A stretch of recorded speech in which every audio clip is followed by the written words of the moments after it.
दोस्तों इस वीडियो में हम एक्सप्लेन करने वाले हैं लेक प्लेसिड पार्ट 4 को, जो कि है lake Placid the final chapter, जो कि रिलीज हुई थी सन 2012 में। दोस्तों इसे समझने के लिए अगर आपने इसके जो पिछले पार्ट हैं पार्ट 1, 2, 3 अगर नहीं देखा है तो सबसे पहले जाके उनको देख लीजिएगा, जिससे कि आपको ये वीडियो अच्छे से समझ में आएगा। उन सभी का लिंक आपको इस वीडियो के डिस्क्रिप्शन में मिल जाएगा, तो वहां से जाके आप देख सकते हैं। तो चलिए शुरू करते हैं। शुरू करने से पहले वीडियो को लाइक और चैनल को सब्सक्राइब कर लीजिएगा। मूवी स्टार्ट होती है डिमिट्री के उसी स्टोर को दिखाते हुए जहाँ पर थर्ड पार्ट एंड हुआ था, और वहाँ हम रीवा को देखते हैं जो कि अभी भी जिंदा है और होश में आने के बाद वह वहां से जाने लगती है। तो उसी स्टोर में सेल्फ के नीचे दबा हुआ क्रोकोडाइल भी जिंदा था, और जब रीवा उसे देखती है तो नाइफ से उसे मार देती है। अब हम कुछ साल बाद का सीन देखते हैं जहां हम टाउन की न्यू शेरिफ टेरेसा को देखते हैं, जो कि डेनिस नाम के एक साइंटिस्ट को लेकर बीच में जाती है, और उनके साथ वहां रीवा भी होती है जो कि अब फिश डिपार्टमेंट के लिए काम करती है। डेनिस यहाँ एक क्रोकोडाइल पकड़ने आया था ताकि उस पर एक्सपेरिमेंट कर सके, तो उसी काम को अंजाम देने के लिए वह ट्रैंकुलाइजर की मदद से एक क्रोकोडाइल को बेहोश करके उसे लेक के किनारे ले आते हैं, जहाँ पर एक इंजीनियर रियान को देखते हैं। अब वो सभी उस क्रोकोडाइल को गाड़ी में डालकर वहाँ से निकल रहे होते हैं, पर तभी उनके पीछे एक बड़ा क्रोकोडाइल पड़ जाता है, जिससे बचकर वह सभी निकल जाते हैं। यहाँ से हमें पता चलता है कि थर्ड पार्ट के इंसिडेंट के बाद से गवर्नमेंट और आर्मी ने इस लेक को फेंसिंग लगाकर उसमें हाई वोल्टेज का करंट छोड़कर इस लेक को सील कर दिया है, जिससे कोई भी क्रोकोडाइल यहाँ से निकलकर किसी इंसान पर हमला न कर सके। और यहाँ डेनिस बताता है कि यह क्रोकोडाइल 11 फीट से ज्यादा लंबे नहीं होते, जबकि हमारे पीछे जो क्रोकोडाइल था वह 20 फीट से भी बड़ा था, और वह उन्हें फौरन पता लगानी होगी। तो इसी बीच हम मैक्स नाम के एक लड़के को देखते हैं जो कि रियान का बेटा होता है, और वह दोनों ही यहाँ पर फेंसिंग का काम को अंजाम देने के लिए आए थे। और मैक्स और रियान के बीच में बिल्कुल नहीं बनती, क्योंकि रियान अपनी वाइफ को डिवोर्स दे चुका था और मैक्स अपनी मॉम के साथ ही रहता था, जिससे उसकी रियान से बिल्कुल भी नहीं बनती थी। इसके बाद हम क्लॉय को देखते हैं जो कि शेरिफ टेरेसा की बेटी है, और जब वो दोनों बातें कर रहे थे तो वहाँ क्लॉय की स्कूल फ्रेंड एलेने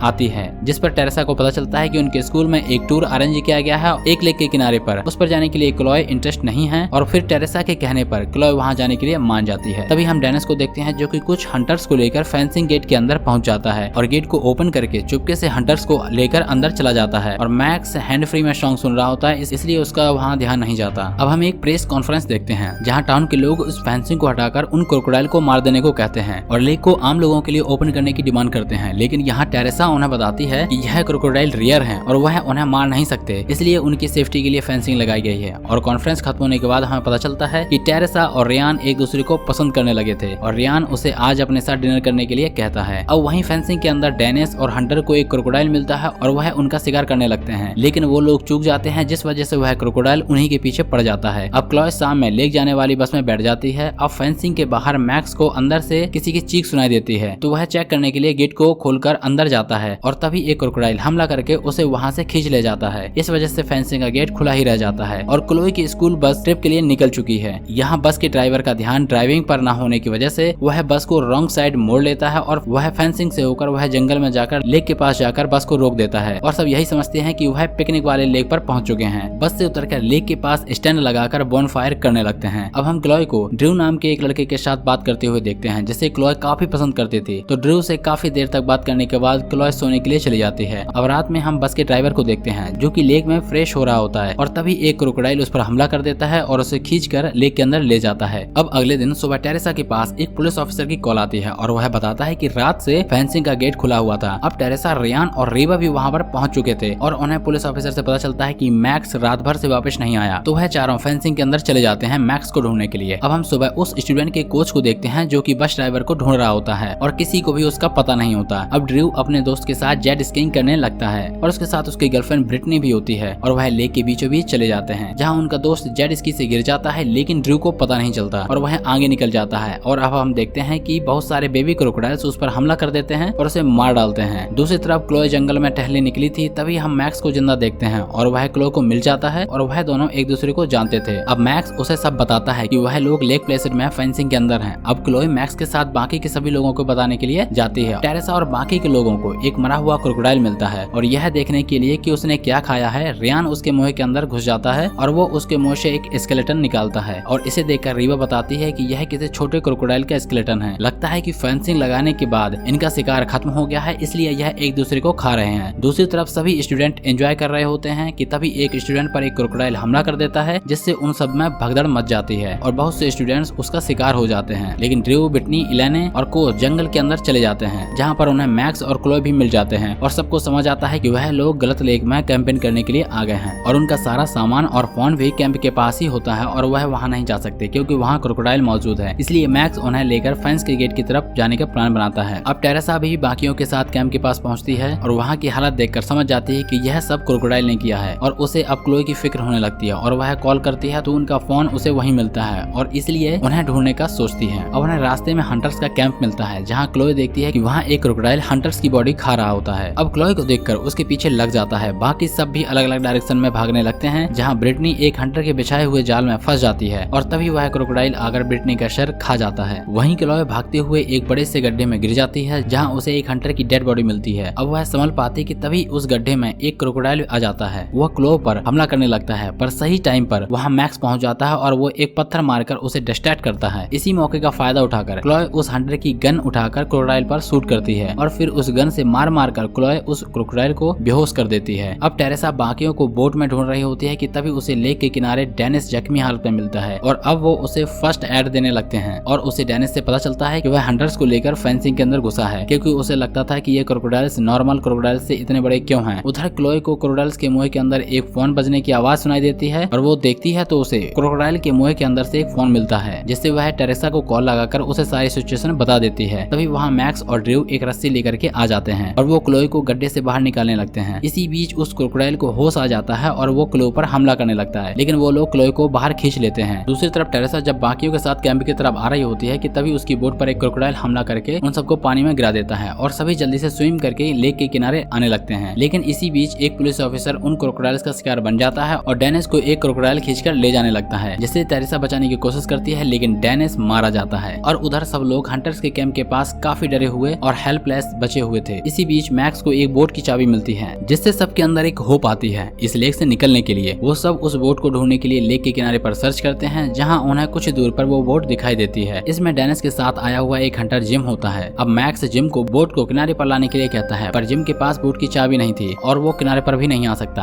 क्योंकि उसकी टांग में चोट लगी है जिससे मैक्स स्विम करके बोट की तरफ जाने लगता है और वह चाबी जिम को देकर बोट को स्टार्ट करता है। अब बाकी लोग स्विम करके बोट पर आ जाते हैं सिवाय कोच के क्योंकि वो पानी से डर रहा था और वो बोट पर आने से मना कर देता है। और तभी एक क्रोकोडाइल किनारे की ओर आ जाता है और वो कोच पर हमला करके उसे भी मार डालता है और सभी यह देखकर कुछ भी नहीं कर पाते और फिर आगे बढ़ जाते हैं। उधर टेरेसा रीवा के कहने पर अपनी पहचान के कुछ हंटर्स को बुला लेती है उन क्रोकोडाइल्स को मारने के लिए। अब दूसरी तरफ जिम बोट को लेकर बिकमैन हाउस जाता है जहाँ पर बोट को डॉक पर नहीं बल्कि किनारे पर बांध देता है। अब बाकी लोग भी समझ जाते हैं कि जिम का और कोई भी मोटिव है इस लेक में आने का। इस बारे में पूछने पर जिम बताता है कि उसका कुछ काम बाकी है यहाँ पर जो करने के बाद ही वह उन सबको लेकर यहाँ से निकलेगा जिस पर कोई भी राजी नहीं होता। तो जिम गन पॉइंट पर उन सबको लेकर बिकमैन के घर में बंद कर देता है। अब जिम लेक के किनारे पर कुछ ढूंढने लगता है तो उसे वहाँ क्रोकोडाइल के अंडे मिलते हैं और ऐसे ही ढूंढने के लिए जिम यहाँ पर आया था। अब वह इन अंडों को एक बैग में भर लेता है। अब घर के अंदर इलेना को किचन में बहुत सारे इंसान और जानवरों की हड्डियां दिखती हैं। अब वो बाकियों को आवाज देती है कि तभी वहाँ से क्रोकोडाइल निकलकर एलिना पर हमला कर देता है। अब सभी एलिना को छुड़ाने की कोशिश करते हैं तभी क्लोई वहाँ से एक हथौड़ा उठाती है और उस क्रोकोडाइल पर वार करके उसे मार देती है और एलिना की जान बच जाती है और वो केविन को तोड़कर बाहर आ जाते हैं। तभी हम डॉग के पास एक क्रोकोडाइल को जंजीर में बंधा हुआ देखते हैं और अब टेरेसा रीवा और रियान भी उन्हें ढूंढते हुए वहाँ पर आ चुके थे। अब वो क्रोकोडाइल भी डॉग पर आ जाता है और रीवा उस पर फायर करती है इससे वह वापस पानी में चला जाता है। अब वो सब मिलकर दूसरे किनारे से निकलने की सोचते हैं तभी वहाँ पर जिम आ जाता है और उसका पूरा नाम सुनते ही रीवा उसे पहचान जाती है और हमें पता चलता है कि उसका पूरा नाम जिम बिकमैन है और वो थर्ड वाले पार्ट के नेथन का कजन था जिसकी नजर काफी सालों से इस घर में थी। जिम यह भी बताता है कि इस क्रोकोडाइल को उसने डेनिस के कहने पर यहाँ पर बांधा था। अब कोई कुछ कर पाता तभी जिम मैक्स को गन पॉइंट पर ले लेता है वहाँ से सेफ्टी से निकलने के लिए। तभी हम देखते हैं कि वह क्रोकोडाइल लेक के किनारे आ जाता है और सब उस पर फायर करने लगते हैं जिसकी वजह से क्रोकोडाइल की जंजीर टूट जाती है और वो आजाद हो जाता है जिस वजह से वह सब वहाँ से भागने लगते हैं। जिम जब मैक्स को लेकर बोट के किनारे पर आ रहा होता है कि तभी हम देखते हैं कि ड्रू उस क्रोकोडाइल से खुद को बचने के लिए पानी में कूदकर स्विम करके भागने लगता है जिसे बचाने के लिए मैक्स पानी में उतरकर चिल्लाने लगता है। इसी बीच यहाँ पर रियान आकर जिम को मारकर बेहोश कर देता है पर ड्रू उस क्रोकोडाइल के हाथों पानी में मारा जाता है। दूसरी तरफ टेरेसा क्लोई और एलिना के पीछे एक दूसरा क्रोकोडाइल लग जाता है जिससे भागते हुए वो सब फेंसिंग की तरफ आ जाते हैं। अब टेरेसा फेंसिंग के पास खड़ी होकर उस पर फायर करने लगती है और वह उसके पास आते ही वहाँ से हट जाती है जिससे वह क्रोकोडाइल फेंसिंग से टकरा जाता है और हाई वोल्टेज करंट लगने से मारा जाता है। अब हम जिम को देखते हैं जैसे होश आता है और वो चेक करता है तो वह सारे अंडे टूट चुके थे और तभी वो क्रोकोडाइल आ जाती है जिसने वो अंडे दिए थे और वो काफी गुस्से में होती है और वो जिम पर हमला करके उसे मार देती है और वो सब उस लेक से बाहर आ चुके थे। और यहाँ हम देखते हैं कि अब मैक रियान के बीच का रिलेशन भी ठीक हो जाता है और अब क्लोई और मैक्स एक दूसरे को पसंद करने लगते हैं और टेरेसा और रियान भी एक साथ रहने का डिसाइड करते हैं। अब हम कुछ टाइम बाद का सीन देखते हैं जहाँ एक लेडी जॉगिंग कर रही होती है और वो रेडियो सुन रही होती है कि लेक प्लेसिड क्रोकोडाइल से फ्री हो गया है, लेकिन तभी एक बड़ा क्रोकोडाइल उस पर हमला कर देता है और इसी के साथ ये शानदार मूवी यहाँ पर एंड हो जाती है। तो दोस्तों आपको ये एक्सप्लेनेशन कैसा लगा मुझे कमेंट बॉक्स में बता सकते हैं। अगर आपको ये वीडियो अच्छा लगा तो वीडियो को लाइक कर लीजिएगा और चैनल को सब्सक्राइब कर लीजिएगा।